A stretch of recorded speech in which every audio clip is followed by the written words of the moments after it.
MAPC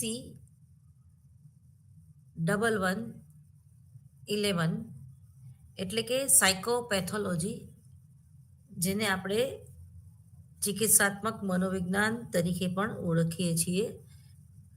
જે લોકોએ group માં મનોવિજ્ઞાન વિષય સાથે MA કરવાનું છે એ લોકો માટે સાયકોપેથોલોજી 0011 ટૂંકમાં, જેને આપણે ચિકિત્સાત્મક મનોવિજ્ઞાન અથવા તો જેને અસાધારણ મનોવિજ્ઞાન તરીકે પણ આપણે ઓળખીએ છીએ.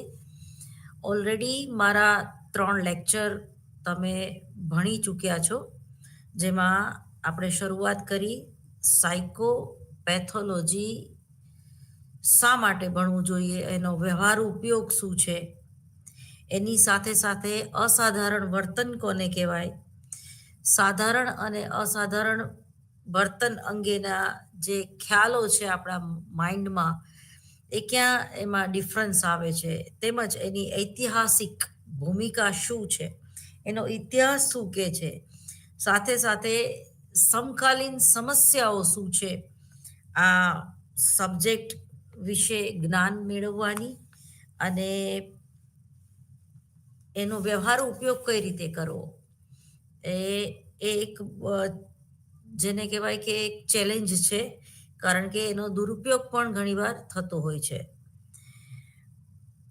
અધૂરું જ્ઞાન છલકે ઘણું એવી હાલત ન થાય, એના માટે થઈને જે પૂર્વ ભૂમિકા મેં બાંધી હતી, એ પૂર્વ ભૂમિકામાં ખાસ કરીને અસાધારણ એટલે ગાંડપણ નહીં, એનો આપણે ઉલ્લેખ કરી ગયા. એટલે કે અસાધારણ મનોવિજ્ઞાન શું છે અને અસાધારણ વર્તન અંગેના ઐતિહાસિક અને સમકાલીન અભિપ્રાયો વિશે ઘણું બધું આપણે ડિસ્કસ કરી લીધું. એ પછી અસાધારણ મનોવિજ્ઞાનના કારણાત્મક ઘટકો એ શરૂ કરતા પહેલા આજનો જે દિવસ છે 31/12/2024, પશ્ચિમી સંસ્કૃતિનું અનુકરણ કરીને આપણે પણ આ હેપી ન્યૂ યર કે હેપી કે મેરી ક્રિસમસ સરસ રીતે ઉજવી ગયા, અને આજે બધા લોકો જે છે એ રેવ પાર્ટી કરશે.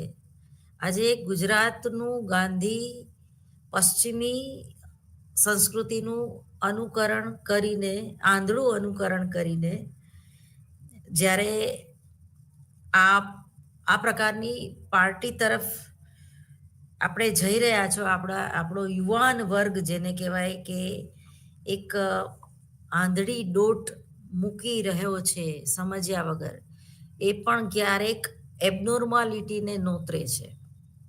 કારણ કે આવી પાર્ટીઓમાં દારૂથી માંડીને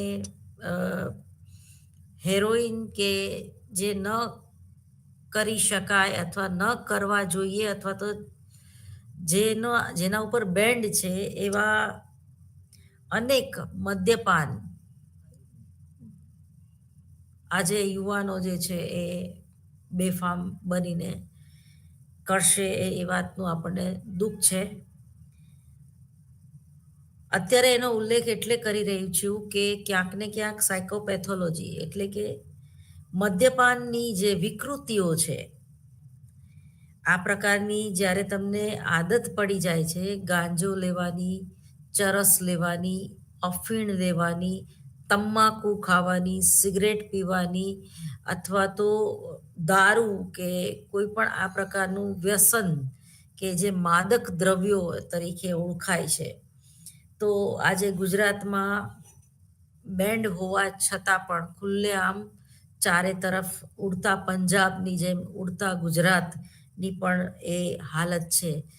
આપણે એબનોર્મલ સાયકોલોજીમાં તમે મદ્યપાન એટલે શું, એ મદ્યપાન અને વિકૃતિને શું લેવા દેવા છે, તો જ્યારે માણસ મેન્ટલ હેલ્થ ગુમાવે છે અને અમુક પ્રકારનું વર્તન કરવા ખોટી દિશામાં જ્યારે ધકેલાય છે, ત્યારે ઘણીવાર આ પ્રકારના મદ્યપાન જે છે એ જવાબદાર હોય છે. ખાસ કરીને આપણે વિચાર કરીએ તો એન્ટી ડ્રગ્સ એટલે કે જ્યારે આ પ્રકારના વ્યસન મુક્ત કેન્દ્રો પાસે આપણે જઈએ છીએ ત્યારે પણ ઘણીવાર એ જે દર્દી છે એ ડિપ્રેશનમાં આવી ગયો હોય છે. એટલે કહેવાનો મતલબ એમ થાય છે કે મનોવિકૃતિ એટલે સાયકોપેથોલોજીના એક ભાગને આ જે કલ્ચર એટલે સોશિયલ જે તમારું આ કલ્ચર છે જે ચેન્જ જોવા મળે છે, પશ્ચિમી સંસ્કૃતિનું આપણે આંધળું અનુકરણ કરીએ છીએ તો એના હિસાબે પણ આપણે વિકૃતિનો ભોગ બનીએ છીએ. સુશાંતસિંહ રાજપૂતથી માંડીને ઘણા બધા એવા કેસ સ્ટડી સમજવા જેવા છે.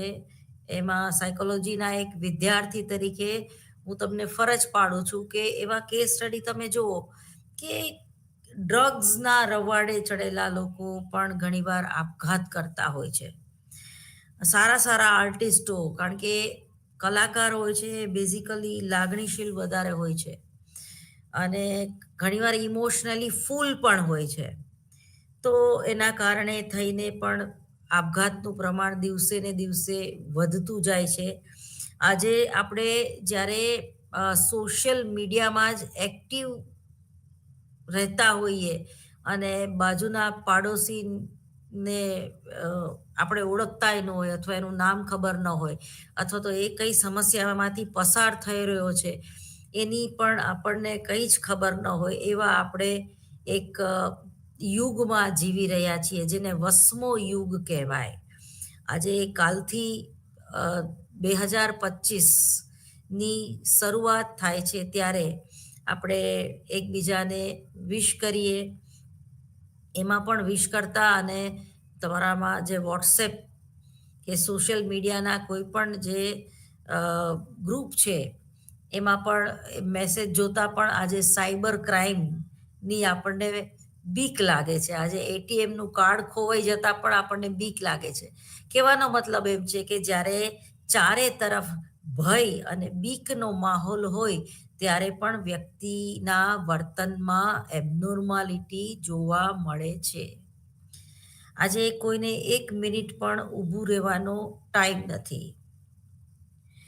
આજે લોકો ગમે ત્યાં પાર્કિંગ કરતા હોય તો એના પાછળની માનસિકતા શું હોઈ શકે?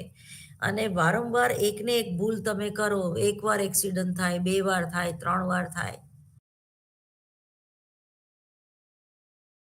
કયા પ્રકારની વિકૃતિ કેવી, કયા પ્રકારનું વર્તન કેવું, બરોબર? તમારામાં શરીરના જે હોર્મોન્સ છે એમાં જ્યારે ચેન્જ આવે ત્યારે પણ થોડીક એબનોર્માલિટી જોવા મળે. પરંતુ જ્યારે આપણે સ્વમૂલ્યાંકન નથી કરતા, આપણે જેને કહેવાય કે મેસ્લોની જે બધી ટેકનિક છે અને એનું જે પ્રેરણા ચક્ર છે એને જો આપણે સમજી લઈએ તો ઘણી બધી એબનોર્માલિટીથી દૂર થઈ શકાય અને એક હેલ્થ અને વેલ્થ અને મેન્ટલ હેલ્થ આપણે મેળવી શકીએ છીએ.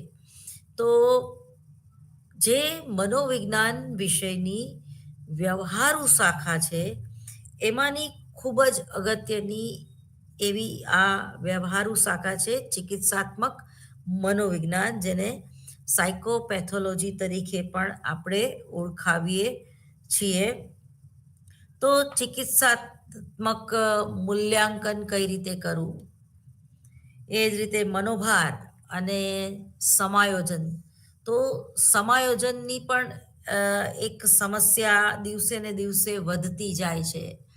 આજે આપણે આપણા વ્યક્તિગત સુખમાં એટલા બધા તરબોળ થઈ ગયા છીએ કે આપણને કુટુંબની ભાવના, સમાજની ભાવના, રાજ્ય કે રાષ્ટ્રની ભાવના દિવસે દિવસે લુપ્ત થતી જાય છે.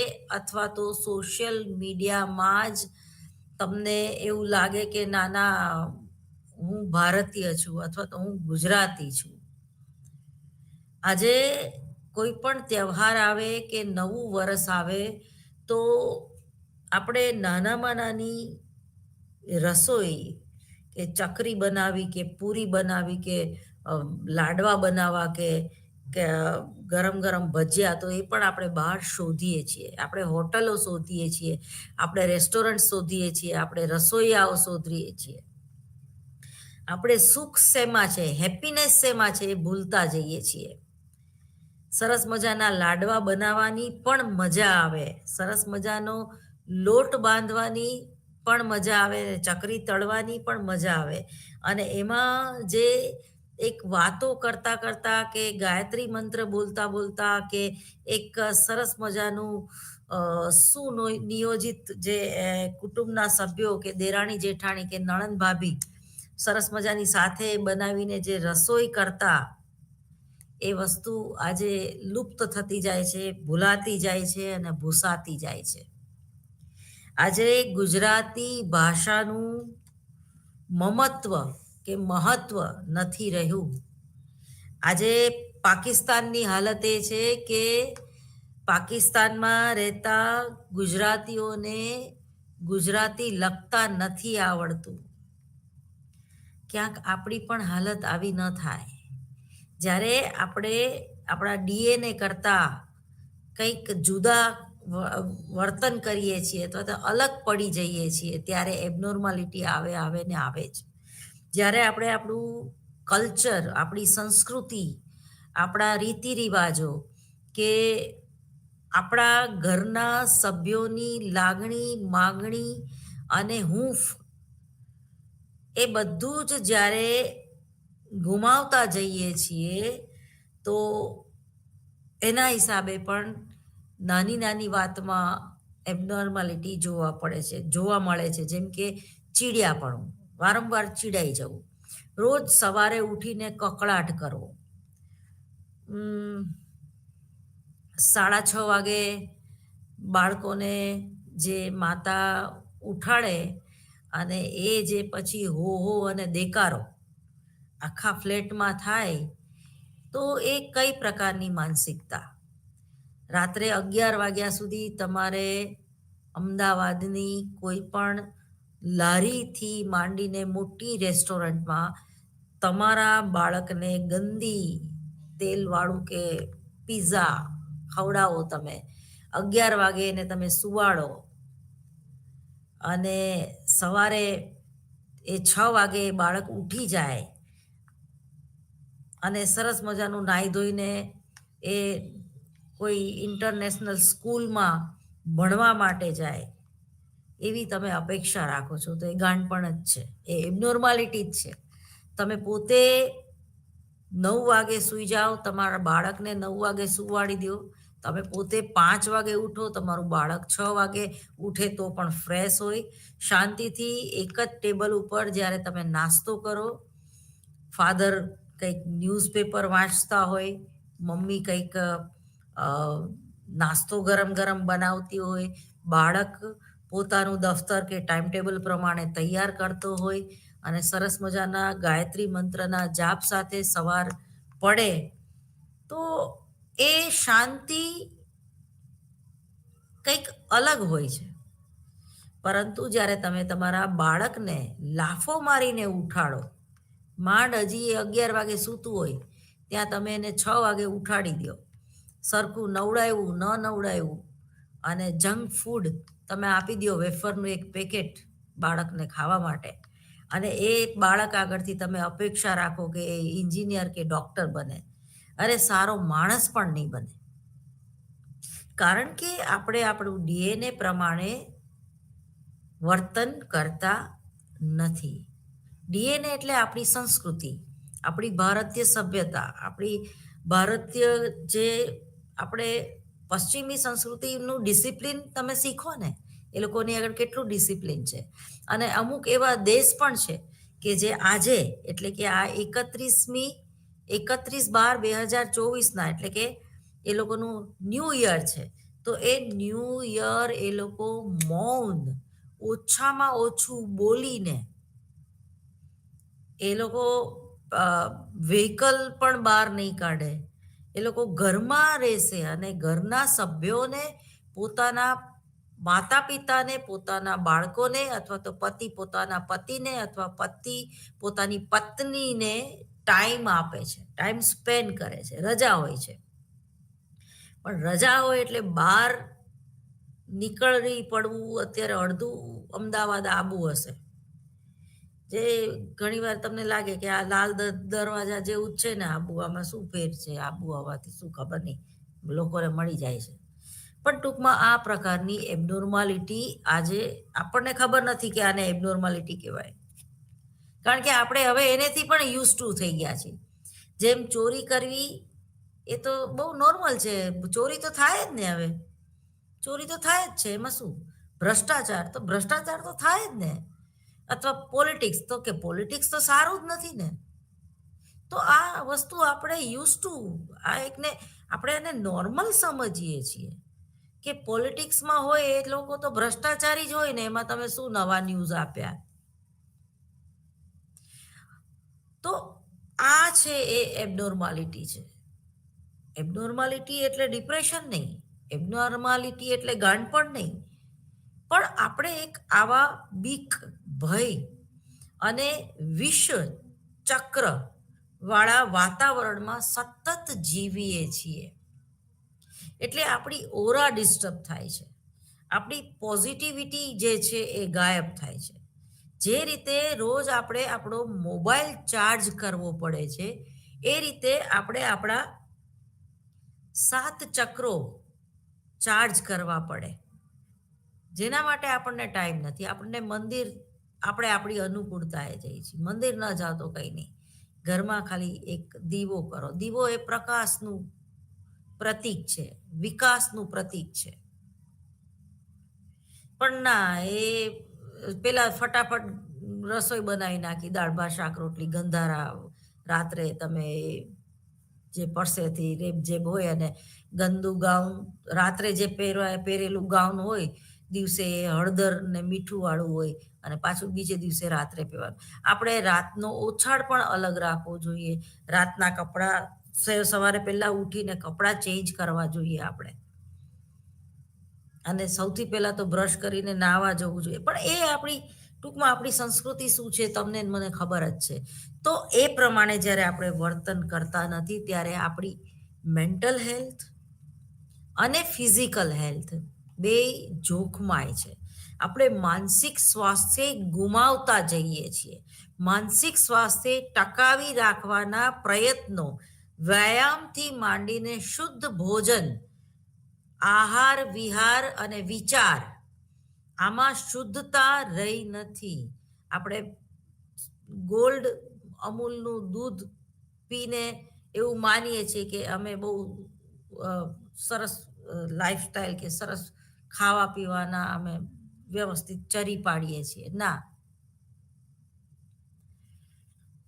કહેવાનો મતલબ એમ છે કે આપણે આજે ચિકિત્સાત્મક મનોવિજ્ઞાનનો એક વ્યવહારુ ઉપયોગ કરવો હોય તો પહેલાં તો આંતરનિરીક્ષણ પદ્ધતિથી માંડીને જુદા જુદા કેસ સ્ટડી અને જુદા જુદા ફિલ્ડ, અથવા જેમ કે બિઝનેસના ફિલ્ડમાં તમે જુઓ તો જાહેરાતનું જે ક્ષેત્ર છે એ કૂદકે ને ભૂસકે વધતું જાય છે. આજે જેની જાહેરાત આવે મેગીની, તો એ મેગી ખાવા માટે આપણે પ્રેરાઈએ છીએ. ક્યાંય બાજરાના રોટલાની જાહેરાત આવે છે? હું તો એવું માનું છું કે હવે નવી પેઢીને બાજરાના રોટલાની જાહેરાત આવશે અને એ જોશે તો જ એ બાજરાનો રોટલો ખાશે, એવું લાગે છે. તો આ બધી એબનોર્માલિટી છે. વધારે પડતો મોબાઈલનો ઉપયોગ એ પણ એબનોર્માલિટી છે.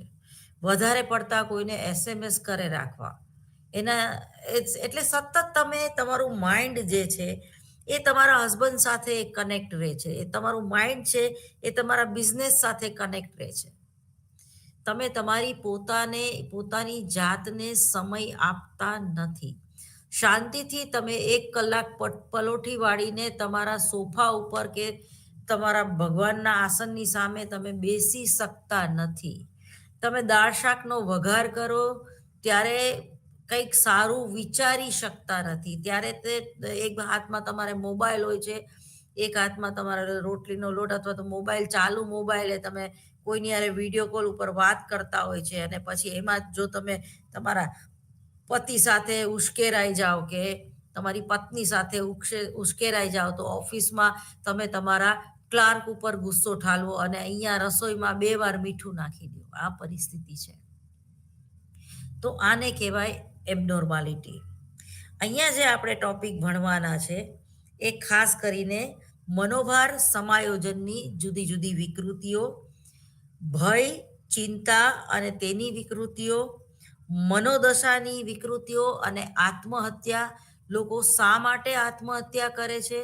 એવું તો કયું દુઃખ આવી પડ્યું? આજે મારામાં અને તમારામાં સહન શક્તિ જે છે એ ઘટતી જાય છે. સહન શક્તિ એ વિધિ એટલે નસીબ, એ વિધિ સામે મેળવેલો વિજય છે, પરંતુ એ ભૂલાતું જાય છે. આજે નાની નાની વાતમાં આપણે ગુસ્સે થઈ જઈએ છીએ, ક્રોધમાં આવી જઈએ છીએ. નાની નાની વાતમાં પ્રેમમાં નિષ્ફળતા મળવાથી પણ લોકો આપઘાત કરે છે. બિઝનેસમાં સફળ ન જવાથી લોકો આપઘાત કરે છે. તમારી ભોજનકીય જે વિકૃતિઓ છે એ તમારા જેને કહેવાય ને કે જ્ઞાન તંતુમાં એક પ્રકારનું વિષ ફેલાવે છે, અથવા તો જે તમારા હાઇપોથેલેમસ કેન્દ્રમાં અમુક પ્રકારના સ્ત્રાવો ઝરવા જોઈએ એ જરતા નથી. ડ્રાયનેસ આવે છે તમારા માઇન્ડમાં, બ્રેન સ્ટ્રોક એના કારણે જ આવે છે. આજે ન્યુરો સાયન્સ એક સબ્જેક્ટ એવો છે કે જેમાં ઓછામાં ઓછું ખેડાણ થાય છે. આજે સ્કિઝોફેનિયા જેવા ભયંકર રોગથી 20-20 વર્ષ સુધી પણ કોઈ વ્યક્તિ જ્યારે પીડાય છે ત્યારે દવા લેવા છતાં પણ એને આપણે આજે કૂદકે અને ભૂસકે જે ચારિત્ર વિકૃતિઓના રોગ જે છે, ચારિત્રલક્ષી વિકૃતિઓ, તમે જો બળાત્કારના કેસ કેટલા વધતા જાય છે. સામે ન્યાયતંત્ર એટલું જ સ્ટ્રિક્ટ થયું છે. પોસ્કો જેવા જે નવા નવા કાયદાઓ આવતા જાય છે, ફાંસીની સજા સુધીની જોગવાઈ કરવામાં આવે છે, છતાં પણ એ વિકૃતિ જે છે એ ઘટવાની કોઈ દવા નથી. આ પ્રકારના અપરાધને ઘટાડી કેમ શકાય? ક્રિમિનલ સાયકોલોજીનો વિષય છે, અપરાધનું મનોવિજ્ઞાન. પણ જે વ્યક્તિ અપરાધ કરે છે અથવા તો અપરાધ કરવાથી ટેવાઈ ગયેલી છે, ટ્રાફિકના નિયમોનો હંમેશા ભંગ કરવો, એને ટ્રાફિકનો નિયમ પાળવાની જરૂર જ નથી એવું માને. એ બીઆરટીએસ બસની જે જગ્યા વચ્ચેથી જે હોય તો ત્યાં ટ્રાફિક હોય તો એક્ટિવા પોતાનું એમાંથી જ એ કાઢશે, ધરાર એમાંથી જ કાઢશે. જ્યાં ઊભું રહેવાનું હોય, સિગ્નલ હોય ત્યાં નહીં જ ઊભો રહે. એને બસ લાયસન્સ એનું રદ કરો તો જ એ સીધો થાય. એટલે આટલી બધી જેને કહેવાય કે શું કહેવાય ને, જેને કહેવાય ને કે અસર જ ન થાય. રીઢા, એના માટે રીઢો શબ્દ છે, રીઢા ગુનેગાર. અથવા તો 50 કેસ એના ઉપર હોય અને 50 વાર એ પકડાઈ ગયો હોય ચોરી કરતા. તો આ પ્રકારની જે એકનું એક જે ગુનો કરે રાખે તો એને જેને આપણે સિરિયલ કિલર કહીએ છીએ કે એકનું એક વિકૃતિ, એકને એક ભૂલ કરે રાખવી. તમે ભૂલ કરો એનો વાંધો નહીં, પણ એ ભૂલ જુદી જુદી હોવી જોઈએ, બરોબર? એકની એક ભૂલ ના હોવી જોઈએ. તો એને ગધેડા જેવું વર્તન કહેવાય, ઘેટા બકરા જેવું વર્તન કહેવાય. તમને ખબર છે કે આ પ્રકારની ટ્રીટમેન્ટ હું મારા હસબન્ડને આપું છું, અથવા તો અપશબ્દો બોલું છું, અથવા તો આટલા ગંદી રીતે એને ટ્રીટ કરું છું, પણ એનામાં કંઈ ફેરફાર તો થતો નથી. તો તમારે તમારું એ બિહેવિયર છે, તમારી ટેકનિક જે છે, તમારી પ્રયુક્તિ છે તમારા હસબન્ડને સુધારવાની, એ કામ નથી લાગતી. ઉલટાનું એનાથી તમારું જે ગેપ છે એ વધતો જાય છે. તમારા એકબીજા પ્રત્યેનો રિસ્પેક્ટ જો તમે નહીં જાળવો તો પ્રેમ નહીં રહે. પ્રેમ બહુ પછીથી, એ બહુ વહેલો આવે છે ને બહુ વહેલો જતો રહે છે. એ તમારા વર્તન અને વ્યક્તિત્વ ઉપર આધાર રાખે છે કે તમારો હસબન્ડ તમને કે તમારી વાઈફ તમને કેટલા વર્ષ સુધી પ્રેમ કરી શકશે. કોઈ પણ રૂટિન છે એ હંમેશા બોરિંગ હોય છે, પણ એ રૂટિન બોરિંગ ના બને એના માટે થઈને તમારામાં ક્રિએટિવિટી હોવી જોઈએ. તો આ જે રિલેશનશિપની વિકૃતિઓ છે આપણામાં, કે વારંવાર બ્રેકઅપ થવું, છૂટાછેડાના કેસો તમે જુઓ આજે કેટલા વધી રહ્યા છે. 16 સાન અને 20 વાન એવી કહેવત જે હતી, આજે 16 સાન પણ નથી આવતું ને 20 વાન પણ, અને આવીને જતો રહે છે ટૂંકમાં. ત્યાં સુધી લગ્ન નથી થતા, કારણ કે ગરીબી, બેકારી, ભ્રષ્ટાચાર, નોકરી ન મળવી. આજે 35 વર્ષના થઈને કોઈ વ્યક્તિ લગ્ન કરે પછી એ બાળકની સમસ્યા આવે. માનસિક રોગોનો મનોવૈજ્ઞાનિક પદ્ધતિઓ દ્વારા ઉપચાર. એના પછીની વ્યાખ્યા છે, મનોપચાર એ મનોવૈજ્ઞાનિક પદ્ધતિઓ, સાધનો દ્વારા વ્યક્તિની માનસિક પ્રક્રિયાઓ ઉપર ઉપજાવવાની એક રીત છે. મનોપચાર એ બે વ્યક્તિઓ વચ્ચેની વાતચીત છે. આ વ્યાખ્યા ખરેખર સારી અને યાદ રાખવા જેવી છે. જે.કે. રોયે આ વ્યાખ્યા આપી છે.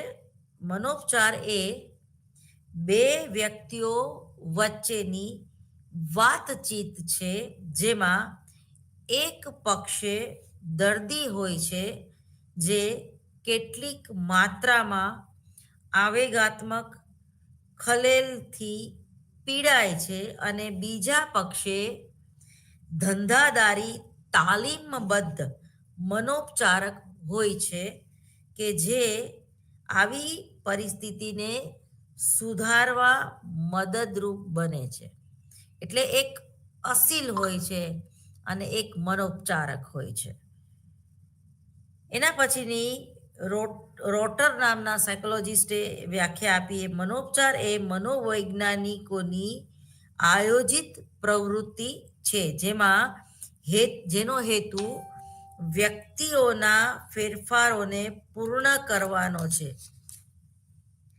જે વ્યક્તિની અંદર એવા પરિવર્તન લાવે છે કે જેના જીવન સમાયોજનની અતિ સુખી, અતિ રચનાત્મક એ બનાવી શકાય. એટલે કે જીવન જીવવાની કલા. જીવન જીવવાની કલા એ જે છે એ તમને તમારી સંસ્કૃતિ શીખવાડે છે, તમને તમારું કલ્ચર શીખવાડે છે, તમને તમારી જરૂરિયાત શીખવાડે છે. માણસ એ જરૂરિયાતનું પોટલું છે. આજે આપણે સમાયોજન એટલે શું એ ભણવાની જરૂર પડે છે. સમ વત્તા આયોજન, અને સમાયોજન તમે ન કરી શકો તો શું કરવું? વાતાવરણને બદલી નાખવું. જે વાતાવરણ તમને સૂટ નથી થતું, ઠંડી, ગરમી, એક ભૌગોલિક વાતાવરણની વાત કરીએ કે કોઈ વ્યક્તિને જોઈને આપણને એમ થાય કે ના, આની આને નહીં જ ફાવે, અથવા તો કોઈ એવા સમાજ જે છે એ તમને ડિસ્ટર્બ કરતો હોય, કોઈ કુટુંબ જે છે એ તમને ડિસ્ટર્બ કરતું હોય, અમદાવાદ શહેરમાં તમને રહેવું ના ગમતું હોય, તો વાતાવરણ બદલી નાખો, ચેન્જ. ક્યાંક ફરવા જતા રહ્યો, ક્યારેક ડિપ્રેશનમાં આવો, થાકી જાઓ, એકને એક રૂટીન પ્રવૃત્તિ દિનચર્યાથી જ્યારે તમે થાકી જાઓ છો ત્યારે તો રૂટીન ચેન્જ કરવું બહુ જરૂરી છે. તમારું મગજ કઈ રીતે કામ કરે છે એ એક ઓબ્ઝર્વેશનનો વિષય છે. કોઈ પણ સમીકરણ બનાવો તમે, તો એ સમીકરણ તમને જીવવા માટે નવું બળ આપશે. તમારું વ્યક્તિત્વ કેવું છે, તમારી જરૂરિયાત શું છે, તમે કઈ બાબત વગર જીવી શકો એમ નથી, અથવા તો કઈ બાબત તમને વધારે ઇફેક્ટ પહોંચાડે છે. તમારી દુખતી નસ કોઈ જાણી જાય અને પછી એ તમને ડિસ્ટર્બ કરે રાખે, તો તમે તમારી દુખતી નસ કોઈને જાણવા નહીં દો. તમે જે વસ્તુથી ડિસ્ટર્બ થાવ છો એ બોલવાની જરૂર નથી કે તમે આમ કરશો તો હું ડિસ્ટર્બ થઈશ.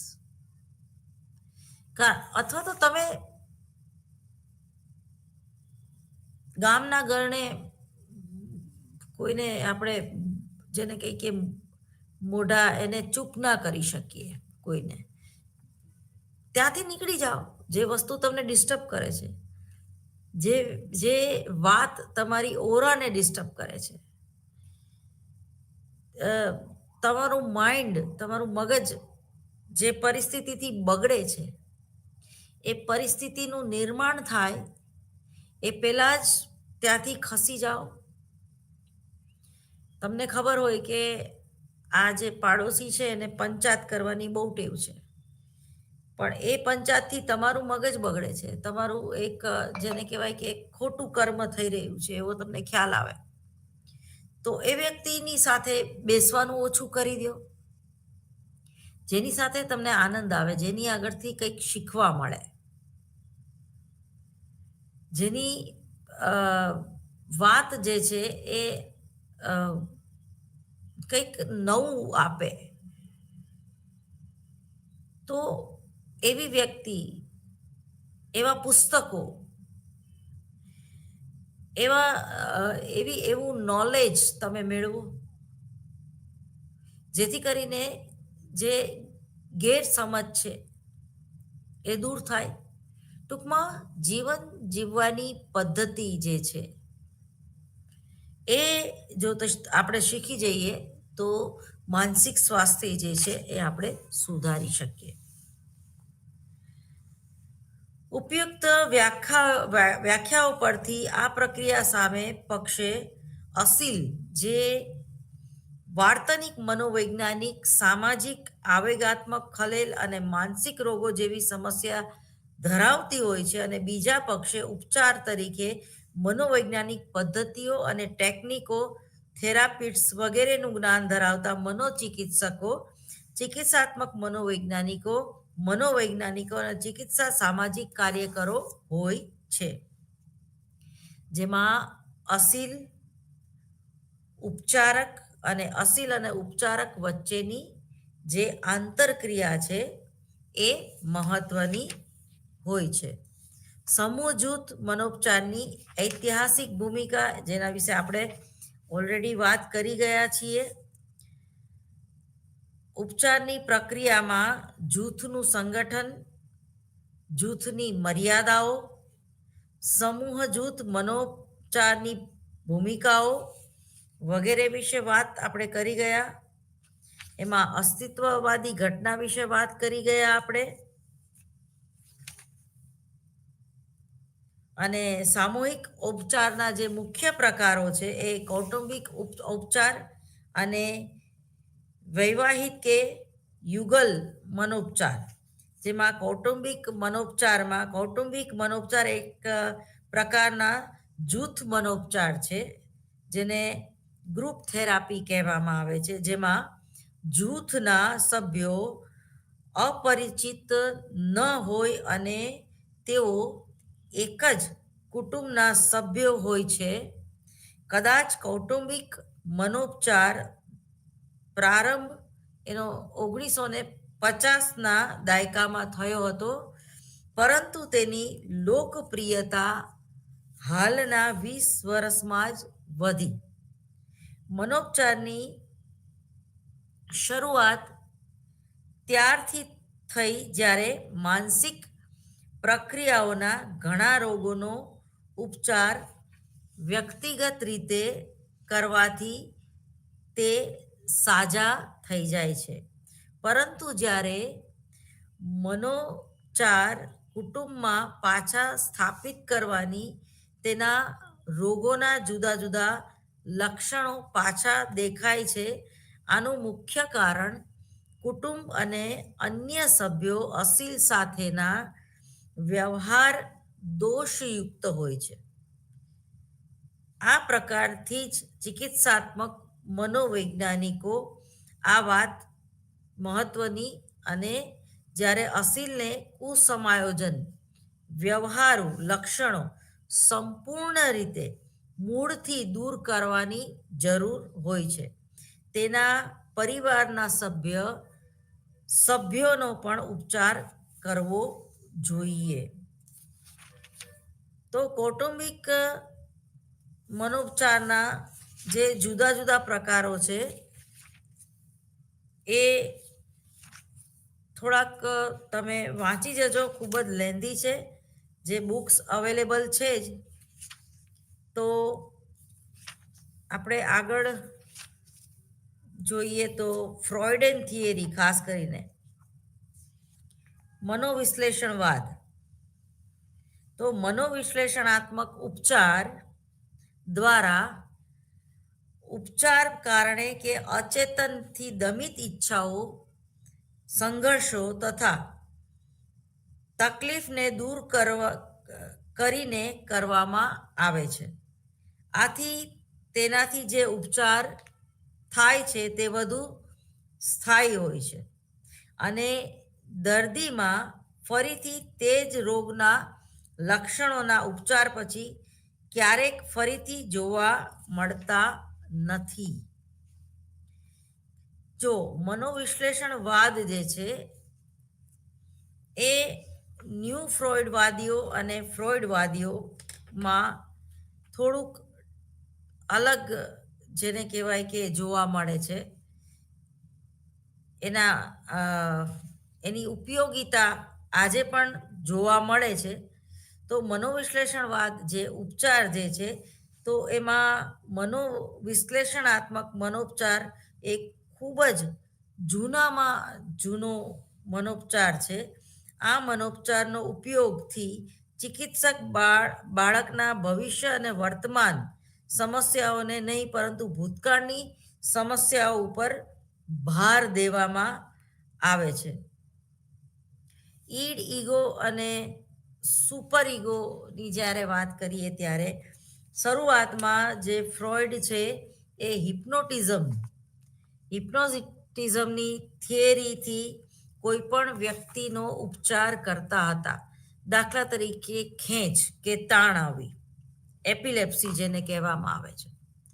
તો એપિલેપ્સી દૂર કરવા માટે મુક્ત સાહચર્ય પદ્ધતિ, મનોનાટ્ય પદ્ધતિ અથવા તો હિપ્નોટાઇઝ કરીને સૂચન દ્વારા કોઈ પણ જે વ્યક્તિ જે છે, દર્દી જે છે, અસીલ જે છે, એની વાત કરવામાં આવતી અને એ વ્યક્તિ વિશે એ કયા પ્રકારના ભૂતકાળના અનુભવો ધરાવે છે એના વિશેની વાત કરીને એ જે ભૂતકાળના અનુભવો છે એ પછી એને યાદ રહેતા નથી અને ઘણીવાર ડિસ્ટર્બ થવાના હિસાબે પણ એ વ્યક્તિ જે છે એ ડિપ્રેશનમાં આવતો હોય છે. તો આજે તો હિપ્નોટિઝમનો ઉપયોગ એટલો બધો થતો નથી અને એ ઉપયોગી છે, છતાં પણ અમુક સમય પછી જો એને જેને કહેવાય કે ડિપ્રેશન દૂર ન થાય અથવા તો ડિપ્રેશનમાંથી બહાર આવ્યા પછી ફરીવાર પણ ઘણીવાર એ વ્યક્તિ જો એ આઘાતજનક અનુભવે તો એ બીજી વાર પણ ડિપ્રેશનનો ભોગ બને છે. તો ખાસ કરીને મનોભાર અને સમાયોજન અને સ્વાસ્થ્ય સમસ્યાઓ અને જુદી જુદી વર્તનની તરાહ છે એની આપણે વાત કરીએ તો અસાધારણ મનોવિજ્ઞાનના જે પ્રાયોગિક વ્યૂહરચના છે એની જે કેસ સ્ટડી વિશે છે તો એ થોડીક વાંચી લેવું. અસાધારણ મનોવિજ્ઞાનના કારણાત્મક ઘટકો કયા છે અને એના અભિપ્રાયો.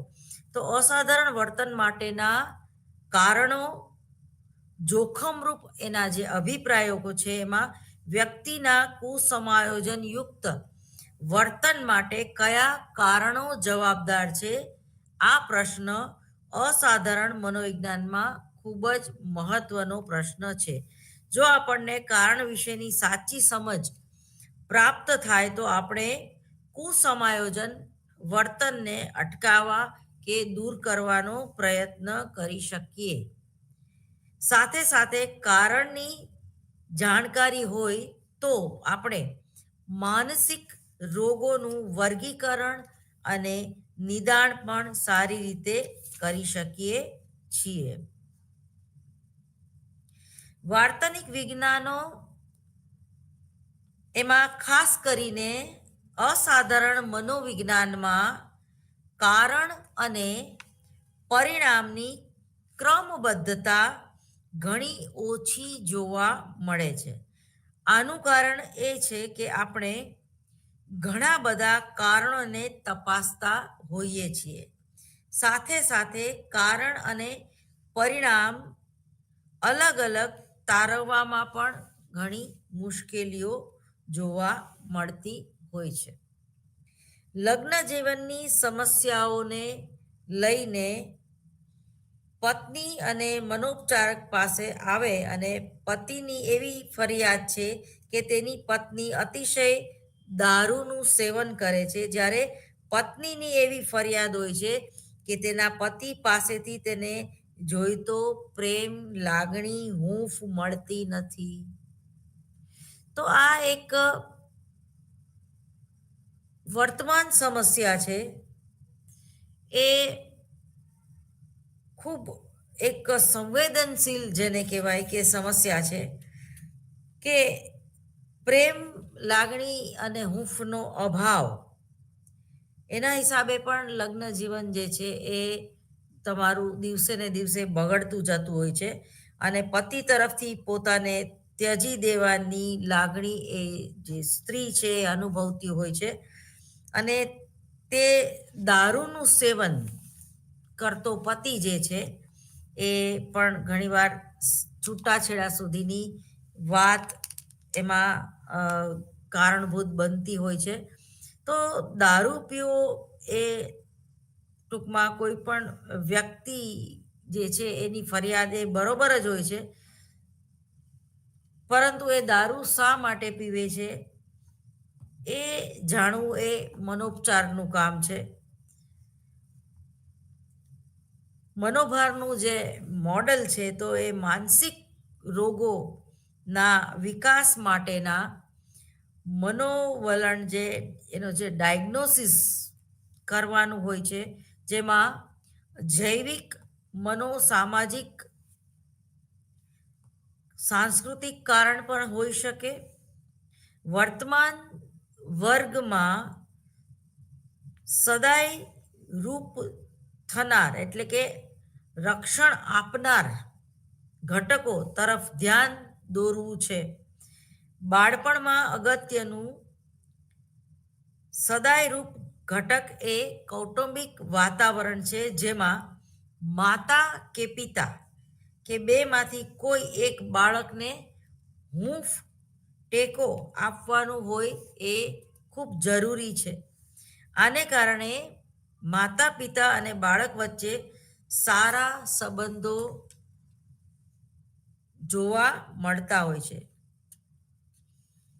તો તમે જુઓ કે આજે રિલેશનશિપ અથવા તો સામાજિક આંતરક્રિયા એ પતિ પત્ની હોય કે માતા પિતા હોય કે મિત્ર હોય, તો કોઈ પણ મિત્રતા કે કોઈ પણ રિલેશનશિપ છે એમાં કેટલી અપેક્ષાઓ રાખવી જોઈએ એ તમારી વિવેક બુદ્ધિ કેવી છે એના ઉપર આધારિત છે. તમારામાં જો લવચિકતા ન હોય, તમે કોઈ પણ વસ્તુમાં સમાયોજન સાધી ન શકો, એ તમારામાં સ્કિલ ના હોય, તમારી પર્સનાલિટી એવી હોય કે તમે જલ્દીથી કોઈ વ્યક્તિ જે છે એ સમાયોજિત ન થઈ શકે, ત્યારે પણ એ પ્રકારના જે કુટુંબના સભ્યો હોય છે એનો ઉછેર જે છે અને એના જે બાલ્યાવસ્થાના અનુભવો છે, જેમાં ઘણીવાર ઓવર પ્રોટેક્ટિવ ચાઇલ્ડ હોય છે, અથવા તો બાળકને માતા પિતા તરફ એવા સંસ્કારો જ નથી મળ્યા કે કઈ રીતે જીવાય. એ નાનામાં નાની બાબતમાં ખૂબ જ ભેકાણા રડવા માંડે, અથવા તો ગાળો ભાંડે, અથવા તો સ્કૂલે ન જવું ગમે, પોતાના રમકડા કે પોતાની વસ્તુ જે છે એ પોતાના ભાઈ બહેનને પણ ન આપે, પોતાનો નાસ્તો જે છે એ એકલા એકલા કરે. તો આ જે ઈર્ષા, અદેખાય, સ્વાર્થી વૃત્તિ, અથવા તો જેને કહેવાય કે સેવાકીય ભાવના ના હોય, તો પણ એ વ્યક્તિ જે છે એ દુઃખી અનુભવે છે પોતાની જાતને.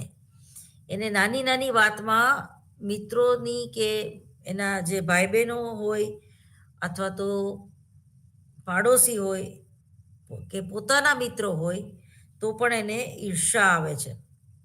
તો આવી વ્યક્તિ પણ ઘણીવાર મનોભાર અનુભવે છે.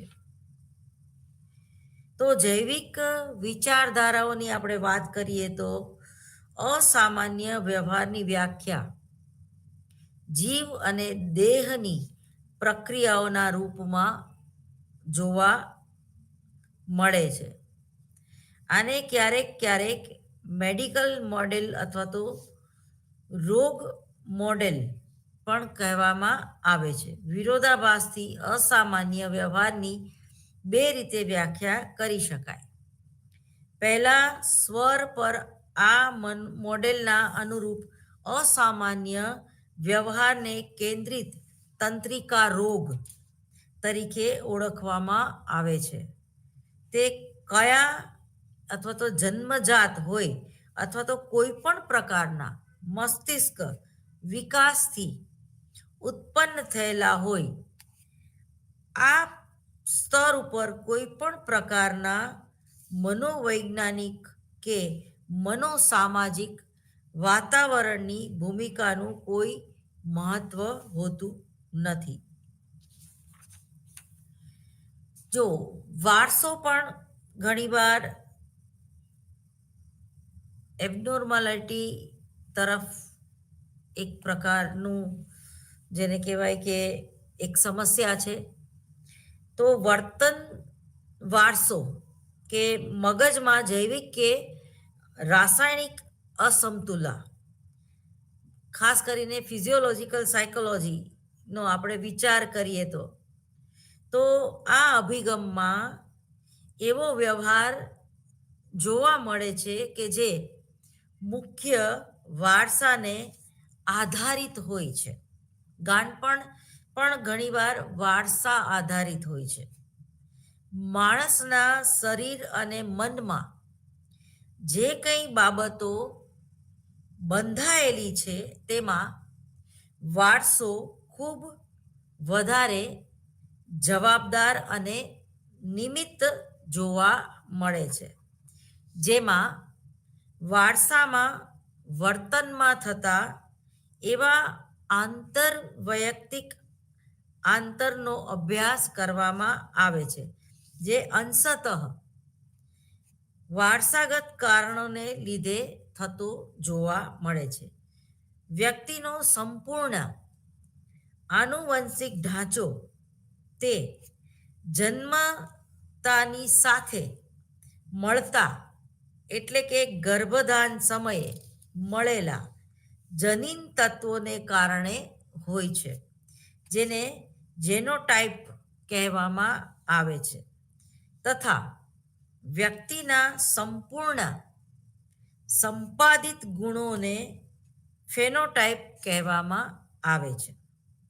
જેનોટાઈપ તથા ફેનોટાઈપમાં એ અંતરના આધારે આપણે આસાનીથી એ સમજી શકીએ છીએ કે વિભિન્ન રીતે થયેલી વિકૃતિ જેનો ટાઈપની વિકૃતિ કહેવામાં આવે છે. દરેક ગર્ભાધાનમાં 46 રંગસૂત્રો હોય છે અને આ દરેક રંગસૂત્રની અંદર હજારોની સંખ્યામાં જનીન તત્વો હોય છે અને આ જનીન તત્વોને આધારે માતા પિતા અને દાદા દાદીના ગુણો સંતાનમાં આવતા જોવા મળે છે. એક પેઢી અને બીજી પેઢીમાં જે શીલ ગુણોનું વારસાગત અંગત જે સંસ્કાર છે એ જૈવિક પ્રક્રિયાને આધીન હોય છે. નીલ અને ઓલ્ટામાન્સ ઈસવીસન 1980માં તેમણે સ્કિઝોફ્રેનિયાના અભ્યાસો કર્યા, જે ઘણીવાર વારસાગત તત્વ પણ હોય છે. એ જ રીતે મદ્યપાન કરતા વ્યક્તિઓ પણ અભ્યાસ કરીને એ દર્શાવ્યું છે કે માનસિક રોગોને આધારે આનુવંશિક જોવા મળે છે. જેવા શબ્દોમાં કહીએ તો આવા રોગ કે વ્યક્તિમાં વધારે પિતા અને પરિવાર અથવા તો અન્ય સભ્યોમાં પહેલા થયેલા હોય એવા માનસિક રોગોમાં આનુવંશિક કારણોને બનાવવા માટે કે મહત્વ કરવા માટે તે પદ્ધતિઓ વિકસાવવામાં આવે છે. જોડિયા બાળકોની જે વિધિ છે એમાં પણ ઘણીવાર એબનોર્માલિટી જોવા મળે છે. તેમજ મગજમાં જૈવિક અને રાસાયણિક અસમતુલાને કારણે પણ એક પ્રકારની સાયકોસોમેટિક ડિસીઝ જે છે એ જોવા મળે છે. તો ઘણા બધા એવા કેસ સ્ટડી અને ઘણા બધા એવા એવા એવા સંશોધનો છે કે જેના દ્વારા એવા ઘણા બધા કેસ સ્ટડી છે કે જે વારસો ખૂબ જે છે એ જરૂરી છે. જો સ્કિઝોફ્રેનિયાના પેશન્ટ કોઈ હોય તો ઘણીવાર તમને એ લોકો એવું કહે છે, જે મનોપચારક છે કે જે ચિકિત્સાત્મક ડૉક્ટર છે, જે મેન્ટલ હોસ્પિટલમાં જે લોકો ડૉક્ટર છે, તો સ્કિઝોફ્રેનિયાના જે પેશન્ટો છે તો એવું પૂછે છે કે ભાઈ તમને તમારા દાદા કે પરદાદા અથવા તો તમારે બીજી કે ત્રીજી પેઢીમાં કોઈ સ્કિઝોફ્રેનિયાનું પેશન્ટ હતું. તો એવું ઘણીવાર બને છે, સંશોધન દ્વારા જાણવા મળે છે કે સ્કિઝોફ્રેનિયા એ ઘણીવાર વારસાગત તત્વ છે. જેમ બુદ્ધિ જે છે એ વારસાગત તત્વ છે, મંદ બુદ્ધિ જે છે એ પણ વારસાગત તત્વ છે. એ જ રીતે થેલેસેમિયા નામનો રોગ છે એ વારસાગત તત્વ છે. તો ઘણા એવા રોગ છે, બીપી, ડાયાબિટીસ એ પણ એક વારસાગત રોગ છે. તો એ વારસાગત રોગ શું છે એ સમજવા માટે પણ તમારે તમારા જે પેઢી છે પેઢી દર પેઢી જે છે એ કઈ કઈ રીતે મૃત્યુ પામ્યા અથવા તો કયા રોગથી એ પીડાતા હતા એ સમજવું ખૂબ જરૂરી છે. હોર્મોન્સની જે સમસ્યા છે, શારીરિક આધારની જે સમસ્યા છે, બ્રેઇન સ્ટોક જે આવે છે, પેરાલિસિસ જે આવે છે, અથવા તો જે લોકો ઇગોઇસ્ટિક છે, અહમ કેન્દ્રીય વ્યક્તિત્વ ધરાવતા હોય, અથવા તો ખૂબ જડ વલણ એનામાં જોવા મળે, જિદ્દી પ્રકૃતિના હોય,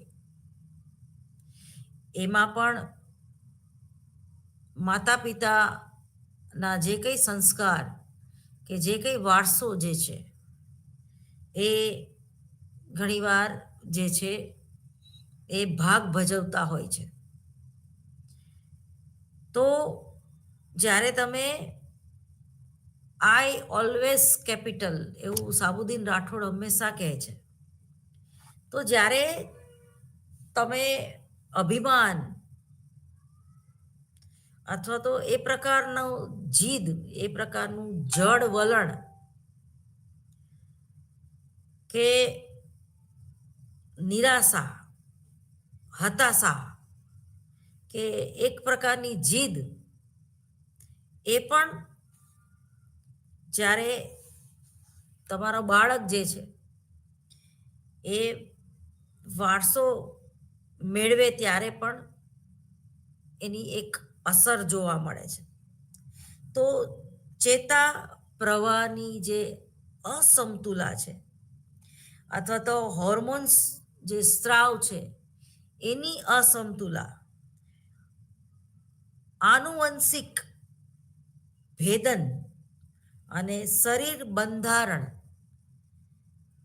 દાયિત્વ તેમજ મગજની અપક્રિયા અને ચેતાક્રિયા સાથે સાથે શારીરિક વંચિતતા અને વિક્ષેપ, આ પરિબળો સ્વતંત્ર રીતે કે એકબીજા સાથે ભળી જઈને ચોક્કસ પ્રકારની સાધારણ કે અસાધારણ વર્તન ભાત ઉત્પન્ન કરે છે. તમારું બ્લડ ગ્રુપ શું છે, કયું છે,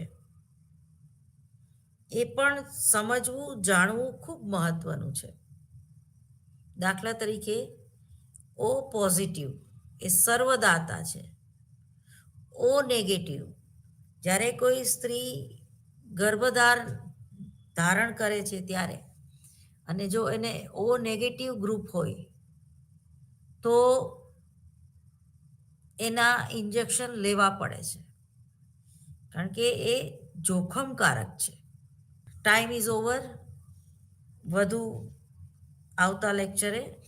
નમસ્કાર.